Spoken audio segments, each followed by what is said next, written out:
J'ai adoré le Galaxy S23 Ultra, c'était mon smartphone de l'année sans aucun problème et donc j'attendais beaucoup du Galaxy S24 Ultra. Ça fait une petite semaine que je le teste, je l'ai confié aux mains expertes du labo de 01net et j'ai beaucoup de choses à vous dire. C'est parti!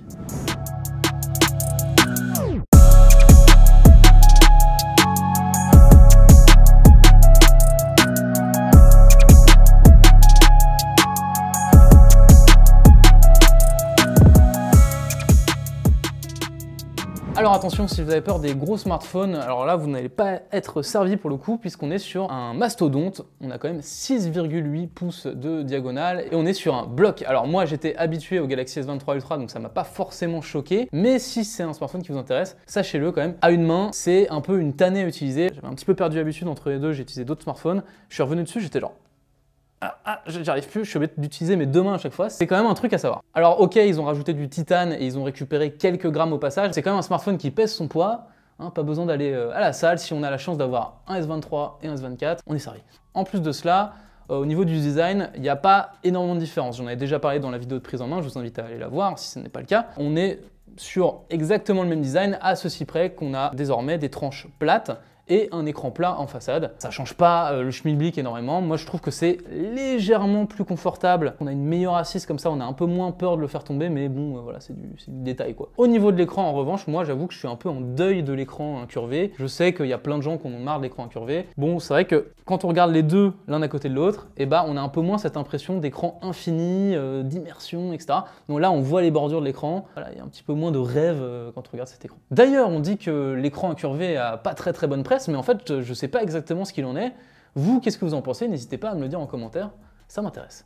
Alors pour rappel, pour ceux qui connaissent pas le Ultra, c'est un smartphone un petit peu à destination des professionnels, ça se joue un petit peu comme ça reprend un petit peu les codes de la gamme Note qui a disparu. On retrouve donc le stylet, voilà. Alors moi, personnellement, je ne m'en sers pas. D'après Samsung, il y aurait quand même 2/3 des utilisateurs qui l'utiliseraient une fois par semaine. Bon, ça reste une fois par semaine, on n'est pas non plus... on va se calmer. Hein.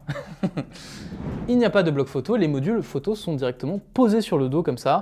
Voilà, c'est plutôt esthétique. Vu qu'on parle de photo, qu'est-ce qu'elle vaut? Puisque c'est quand même un élément absolument immanquable sur un smartphone à plus de 1000 €. Alors allons-y. Pour rappel, Samsung a quand même pris un certain risque puisqu'ils ont abandonné le x10 du S23 Ultra pour passer sur un x5. Alors là, quand on a vu les rumeurs de la fin du x10, on était tous complètement en PLS. Oh là là, ils vont abandonner le x10, c'est terminé. Et bah rassurez-vous, ils s'en sortent très bien. Moi, je mets au défi quiconque de reconnaître un x10 du S23 ou du S24 dans 80% des cas. Franchement, vous ne verrez pas la différence dans des bonnes conditions de luminosité, etc. C'est très propre. En réalité, il y a seulement deux différences en x10 qui m'ont sauté aux yeux. La première, c'est que dès que la luminosité baisse un petit peu, dès qu'on est un peu en contre-jour, bah, le S24 va avoir tendance à être un petit peu plus sombre que le S23, mais franchement, ça reste ok. Et surtout, on va avoir un traitement un petit peu plus lisse. Le S24, il va aller un petit peu travailler les textures et on va avoir quelque chose un petit peu moins rêche, un petit peu moins naturel. Pas forcément quelque chose qu'on appréciera, mais en même temps, bah, ça fait le taf. Et franchement, quand on est face à la photo, on le remarque pas forcément. Et surtout, l'intérêt de passer en x5, et bah, c'est de prendre des clichés en x5. Merci beaucoup, allez, salut. Évidemment, je renfonce une porte ouverte en disant ça, mais du coup, on a un x5 optique et franchement, il est très bon. Moi, je me suis bien amusé avec. Et quand on compare avec ce que tu es capable de faire le S23 en x5, et bah là, il n'y a vraiment pas photo par contre, il explose. Pour rappel, la configuration photo, ici, c'est un grand angle, un ultra grand angle, un téléobjectif x3 et un téléobjectif x5. Ce qui fait qu'on a une montée progressive entre le x3, le x5 et le x10. Et globalement, on a un niveau de qualité qui reste tout à fait correct. Bon, en revanche, il faut que je vous parle du x3 parce que là, je suis un petit peu colère. C'est le module qui m'a le moins plu. Bon, alors attention, hein, je chipote un petit peu, ça reste un très bon niveau de qualité, mais il est un petit peu derrière les autres et ça se voit, c'est ça le problème surtout. Il est légèrement plus sombre que ses petits camarades et au niveau de la colorimétrie, il n'est pas totalement en accord avec les autres. Et comme si ça ne suffisait pas, moi j'ai beaucoup de problèmes de focus avec ce x3. Je me suis amusé à faire le comparo avec un Pixel 8 Pro. J'ai essayé de prendre en photo mon chat et sur une photo il était flou, sur l'autre il n'était pas flou et il n'avait pas bougé. Donc voilà, le x3 pas ouf, mais je rappelle que à l'heure où on teste ce smartphone, il n'est pas encore officiellement sorti, il est encore en précommande. Et donc on espère que Samsung a repéré ces deux petits problèmes et qu'ils pourront peut-être le corriger via une mise à jour logicielle. Au niveau du capteur principal, pas de grande surprise, il est évidemment toujours très bon. Je rappelle que c'est un capteur 200 mégapixels, ce qui permet, bon, si on a envie de comme ça aller zoomer pour aller chercher des petits détails, et bah on peut, mais en temps normal, il prend des photos en 12 mégapixels qui sont franchement excellente. On a un très bon piqué, une excellente colorimétrie, une très bonne dynamique et on retrouve un petit peu cette patte Samsung qui va accentuer quelques couleurs, un petit peu flatter l'ego. Mais ça fait son petit effet, ça fonctionne très bien. Quant à l'ultra grand angle, il ne déçoit pas. Sur le très haut de gamme, ça peut parfois être le problème. On va mettre un petit peu moins d'argent dans l'ultra grand angle et bon, les gens ne prennent pas beaucoup de photos avec, donc ils vont pas le remarquer. Là, Samsung, ils se sont pas moqués du monde. Il est tout à fait cohérent en colorimétrie avec les autres capteurs. Il fonctionne très bien, il a un très bon piqué. Évidemment, il est un petit peu moins qualitatif que le principal, mais franchement, très très propre. Ah oui, aussi un petit truc dont je voulais absolument vous parler. Le shutter a enfin été amélioré. On peut vraiment mitrailler comme ça et ça va prendre plein de photos. Alors, c'est pas encore au niveau de l'iPhone, mais ça reste quand même beaucoup mieux qu'avant. Il y a quand même ce petit lag entre chaque photo, mais voilà, quand on mitraille, les photos, elles sont quand même là, elles sont quand même prises. Et donc, on peut avoir ce petit plaisir photographique où je shoot et ça prend ce que je voulais shooter. Ça, c'est quand même cool. Bon, c'est bien la photo, mais la grosse nouveauté, c'est surtout l'IA. Et... Ouf, ah, c'est bon, elle m'a pas encore remplacé. Comme je disais, la grosse nouveauté, c'est l'IA. Ils en ont mis des tartines et des tartines. Et en fait, à l'usage, voilà quoi. Je m'en suis pas servi tant que ça. Attention, je veux pas dire que c'est nul et que c'est pas utilisable et machin. C'est des choses qui sont plutôt intelligentes, bien intégrées, il y a une vraie réflexion derrière. Mais ce que je voulais dire, c'est qu'au bout d'une semaine, en fait, naturellement, je me suis pas dit allez, je vais me faire mon petit circle search, je vais chercher en faisant des ronds comme ça. Non, en fait, je l'ai pas fait tant que ça. Je l'ai fait pour montrer à des gens, mais dans mon quotidien, c'est pas encore un truc que j'ai intégré. Peut-être que ça viendra, mais voilà. En plus, il y a des trucs qui sont un petit peu cassés en réalité. La fameuse retranscription de conférences, podcasts, etc.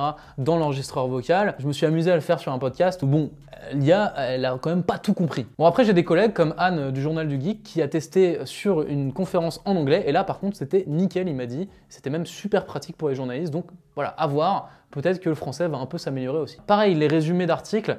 Bon, sur le papier, c'est pratique, mais en fait, c'est pas toujours très pertinent. Je me suis amusé à le faire par exemple sur des tests de confrères et de consoeurs pour voir un petit peu ce qu'ils disaient. Et en fait, il me donnait pas du tout l'avis des journalistes, il me donnait juste les specs du produit et il s'arrêtait là. Bon, c'était pas encore très abouti non plus. En revanche, il y a un usage dont je me suis vraiment servi et que j'ai trouvé intéressant. Je sais pas pourquoi, je me suis mis à utiliser mon clavier en mode dictée vocale.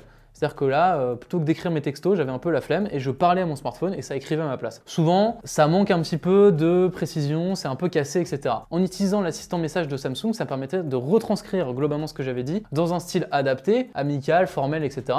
Ça changeait pas vraiment les mots et ça me permettait d'écrire en fait plus vite tout en parlant à mon smartphone comme un gros flemmard. Je me suis même amusé à aller un petit peu plus loin, à voir s'il arrivait à traduire mon truc directement et ensuite à le passer dans un ton professionnel et franchement, c'était plutôt ok. En revanche, là où ça m'a fait rire, c'est qu'on voit vraiment que derrière c'est une IA classique façon ChatGPT, bon en l'occurrence là je crois que c'est Gemini, parce que quand je lui demande par exemple de passer en ton professionnel, il me répond directement voici le message que j'ai écrit machin, et en fait quand j'envoie le message, si tu fais pas attention, je vais envoyer la partie réponse de l'IA. C'est-à-dire que plutôt que d'envoyer salut, comment tu vas, nanana, ça va faire voici la réponse que j'ai écrite, salut, comment tu vas. Vous voyez, ça va pas du tout en termes d'intégration. Donc là aussi, il y a des petites mises à jour à faire, des petits. Voilà. Autre truc qu'on peut regretter un peu sur l'intégration de l'IA, Samsung a annoncé après la conférence qu'il n'y aurait que 2 ans de suivi gratuit et après, bon, pour l'instant, c'est la grande inconnue. On ne sait pas s'il y aura un forfait, ce sera payant, on ne sait pas, c'est pas encore très clair non plus. Et nous, vu qu'on s'appelle 01net, quand c'est flou, ça nous plaît pas beaucoup. La blague nulle. Autre truc sur lequel Samsung n'a pas été très clair, en réalité, toutes ces fonctionnalités là dont on parle, c'est pas du tout des exclusivités de Samsung. En réalité, on a appris juste après la conférence, encore une fois, que ça allait arriver sur les Pixel 8 avec les mises à jour d'Android. Et l'exemple parfait de ça, c'est qu'il y a une fonctionnalité dont on nous a pas parlé lors des briefs avec Samsung, et c'est une fonctionnalité qu'on connaît déjà puisqu'elle est sur les Pixels, c'est la possibilité de faire un fond d'écran généré par une IA. Et oui, on l'a aussi sur les Samsung, mais j'ai l'impression qu'ils avaient tellement pas envie d'être associés à Google qu'ils nous ont juste pas parlé. Alors que c'est quand même cool.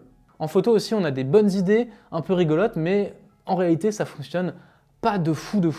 On a par exemple la gomme magique, on peut entourer quelqu'un dans la photo et ensuite déplacer cette personne, mais à chaque fois, ça fait des résultats un petit peu cracra. Donc voilà, globalement, il y a des bonnes idées sur l'IA, il y a des vraies fonctionnalités, mais c'est pas encore totalement abouti. Bon, ça nous rappelle un peu les Pixel 8, c'était un peu pareil. Un des trucs que j'appréciais particulièrement sur le Galaxy S23 Ultra, c'était son autonomie du tonnerre. Moi, je tenais carrément 3 jours des fois avec. Je sais pas si vous avez des smartphones qui tiennent 3 jours, mais moi, c'est quelque chose que j'avais jamais vu. Du coup, je l'attendais vraiment au tournant, celui-là. Je me suis dit, est-ce que Samsung va réussir à refaire l'exploit? Et pour l'instant, laissez-moi vous dire que c'est plutôt bon signe. Regardez, par exemple, là, il est 15h17. Je l'ai récupéré ce matin à 8h en me levant à 100% et je suis à 72% d'autonomie. Autant vous dire que je suis tranquille si je veux partir faire la teuf après. Il n'y a aucun problème, il va pas me lâcher. Pour vous expliquer rapidement, on fait toujours le même test d'autonomie sur tous les smartphones. Ça existe depuis des années chez 01net. En gros, on fait faire au smartphone des tâches en automatique, c'est toujours les mêmes. Il va se balader sur Internet, il va regarder des vidéos, etc., etc. Et ça nous permet de pouvoir vraiment comparer les smartphones entre eux. Eh bien, le Galaxy S24 Ultra, il a dépassé de près de 10% son grand frère. C'est quand même assez impressionnant. En revanche, il est encore un petit peu derrière l'iPhone 15 Pro Max. Il faut quand même le reconnaître, qui reste le meilleur des meilleurs, avec près de 28 heures d'autonomie contre 23 heures pour celui-là. Voilà, il y a encore un petit effort à faire. Le plus fou, c'est que pour arriver à ce résultat, Samsung n'a même pas rajouté de la capacité à la batterie, c'est toujours la même, ils ont juste changé de puce et ils ont probablement un petit peu mieux optimisé le système. D'ailleurs, le Snapdragon 8 Gen 3, parlons-en très rapidement, c'est tout simplement ce qui va probablement être la meilleure puce de 2024 côté Android. Et franchement, ça se voit, c'est une puce qui est très performante. Moi, j'ai vraiment rien à redire au niveau de la performance, c'est un smartphone qui évidemment est très fluide, bon ça on l'attend évidemment. Et quand on fait des usages un petit peu plus vénères comme par exemple du jeu vidéo en 3D, ça fonctionne du feu de Dieu. On a vraiment l'expérience premium qu'on attend sur un Galaxy S24 Ultra. Merci Samsung d'avoir gardé le Snapdragon sur le Ultra. Et pour ceux qui connaissent un petit peu, vous savez que les S24, eux, ont un Exynos 2400, on vous en parlera plus longuement dans les tests des S24. Bon voilà, je crois qu'on a fait un tour assez complet sur ce smartphone. Maintenant, la grande question que vous attendez tous, c'est est-ce qu'il vaut le coup? En plus, il a gagné 50 € par rapport au Galaxy S23 Ultra, il coûte un peu plus cher, 1469 € pour être précis. Ça, c'est que en 256, donc voilà, si vous allez chercher le 1 Tera, faut casser le PEL. Mais je n'ai pas du tout parlé de l'interface dans ce test. Une des grosses nouveautés cette année, désormais, il y a 7 ans de mise à jour, ce qui fait que l'investissement que vous allez mettre dedans, il est quand même un peu plus amorti, parce que vous savez que votre smartphone, vous allez pouvoir le garder un bon bout de temps. Surtout la question que vous devez vous poser, c'est est-ce qu'il ne faudrait pas mieux prendre un S23 de l'année dernière? Écoutez, au niveau du prix, effectivement, c'est quand même beaucoup plus accessible, et au niveau des nouveautés, à part les 7 ans de mise à jour, il n'y a pas grand chose qui justifie de prendre ce nouveau smartphone par rapport à l'ancien. Mais une chose est sûre, ça reste une très belle réussite de Samsung. On avait très peur après le Galaxy S23 Ultra qui était franchement parfait de tous les points de vue. Écoutez, Samsung, ils ont quand même réussi à répondre au défi et à offrir un smartphone, enfin l'offrir en ce cas, qui est très réussi, et ça fait quand même plaisir.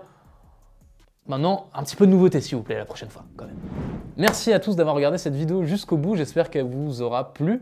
N'hésitez pas à me dire en commentaire ce que vous en avez pensé. Et maintenant, si vous êtes encore là, écoutez, je pense que vous êtes des fidèles de 01net et je peux vous avouer un truc, je ne sais pas conclure les vidéos. Donc je ne conclus pas, je vous dis juste à la prochaine. Des bisous, merci beaucoup, salut.